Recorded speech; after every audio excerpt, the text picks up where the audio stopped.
The European Union has recommended a phased sanction of Russian oil, tightening the noose on Moscow for its military operations in Ukraine. What would be the consequence of prohibiting Russian barrels in Europe?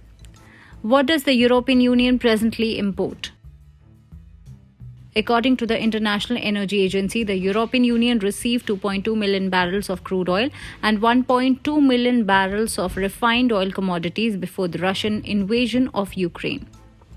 Adding fuel to the car will presumably costlier than before. Europe imports not only crude oil from Russia but also purified products. Importing diesel from others than Russia will indicate inflated freight costs. For example, in Germany, 74% of diesel imports came from Russia before the war. Oil refineries relying on Russia. According to International Energy Agency, Russian oil makes up a fifth of oil refined in Europe. Some refineries generating fuel from gasoline to jet fuel get fed Russian crude oil via the Druzhba or Friendship Channel. Allotments along Druzhba have been varying sharply in current years, with deliveries operating as high as 1.5 million barrels per day, while decreasing in the last months, including February, to around 0.8 million barrels per day. Poland can swap seaborne supplies from places like Saudi Arabia or Norway via the Gdansk port in the Baltic Sea. Poland itself, aiming to displace all Russian crude in its refineries, could route some of the oil entering Gdansk to these two German refineries, but the details have not been achieved yet. Can they displace Russian oil with any other oil? Refineries are typically set up to run on a certain type of crude oil, such as Russia's prime export grade Urals.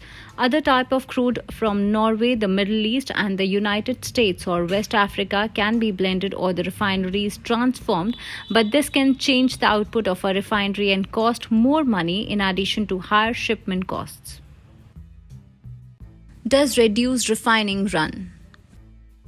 An oil refinery cannot simply be switched off, as a restart is costly and complex. Globally, refining capability is dwindling as the world tries to reduce its dependency on oil-based fuels. Morgan Stanley figures that capacity has decreased by as much as 2.7 billion barrels per day since the beginning of the pandemic. With the re-emergence of financial growth as lockdowns come to an end, refining margins have skyrocketed, implying refineries will try to pinch as much fuel as feasible into the market. Refineries that have the hardest supply issues, however, are likely to see low margins because their crude taxes will rise, so operators may slow processing.